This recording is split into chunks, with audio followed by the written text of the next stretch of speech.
for Charlotte. It's multiple. Whoa! And it's in. 4th overall pick in the NBA draft is Kon Knueppel, the Duke guard, the shooter. Somebody called it. Vinny called it. But, King, I'll start with you because I know you're big on this guy. Knueppel going to the Hornets. I love it. And we talk about drafting for fit. Well, I think right there, this was a fit pick because I do fit pick. What am I saying? but I do think that he's saying something else. I do think he fits perfectly with this Charlotte team. You look at LaMelo, you look at Brandon Miller.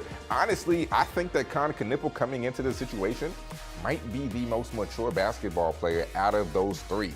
Because when you look at his game, he plays a very mature style of basketball. He can shoot it, he can space the floor, he can get open, he can move well without the basketball, but he's also not just a shooter.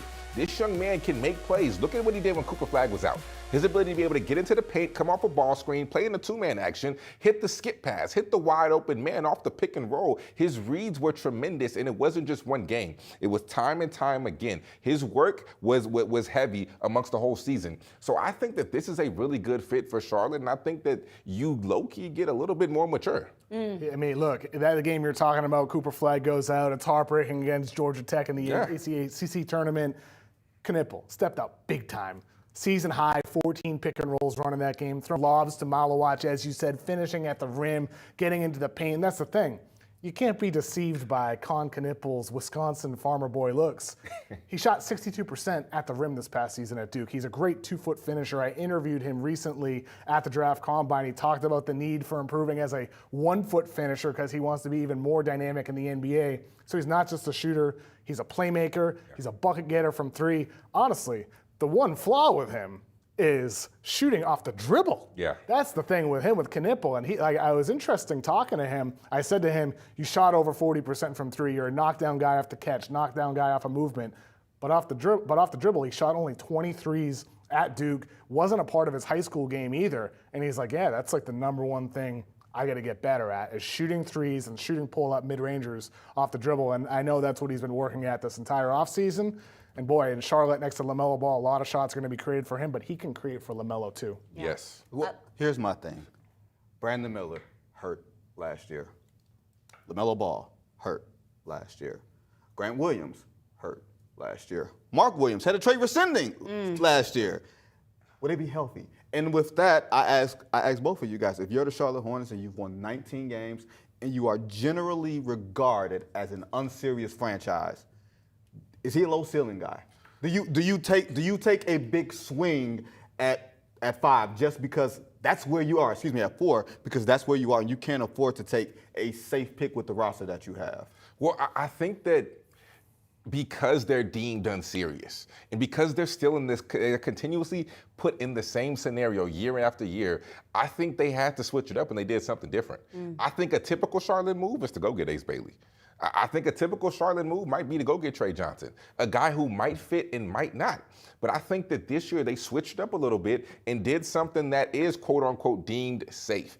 Is Kon Knueppel a star in the NBA? No. But is he a hell of a good player that is going to play a lot of years and be regarded as one of the best shooters, one of the best role players in the league, or could be that one day? 110%. So I think it's safe. The thing is, I think it's safe, first of all, but he wants to be like Klay Thompson. Yeah. Like when I interviewed him, he talked about, I want to be like Klay. I love Klay Thompson, love what he brought to the Warriors and all that. With him, I obviously he needs to improve as a dribble jumper shooter. Klay's one of the greatest shooters of all time. But you can be a star and be an elite role player. Yes. And that's where Kon Knueppel, I think, on the right team with the right supporting pieces can be that type of guy. And to me, on paper, like Vinny, you're right. Charlotte has a lot of growing up to do across the roster, especially LaMelo and Brandon Miller. But Kon Knueppel adds some stability to this infrastructure that they're building, and he fits the system. I mean, they hired Charles Lee from Boston last year, first-year head coach, had a good first year, wants to shoot a ton of threes. Well, getting Kon Knueppel is a perfect fit, and he still retains some upside because of that off-the-dribble stuff you're talking about, King, with what he can do in pick and roll. Yeah, but I do think the biggest thing with him is how does LaMelo Ball create shots for him?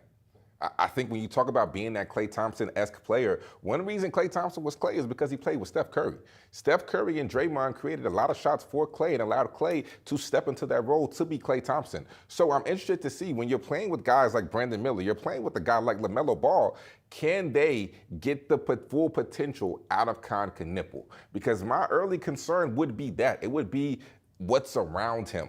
Will they step up? Will the unseriousness trickle down and hit my man Kon Knueppel, or will it flip? Because right now I think Kon Knueppel might be, like I said earlier, the most mature or might be the leader on this team as of right now. Let's transition to talk about the Why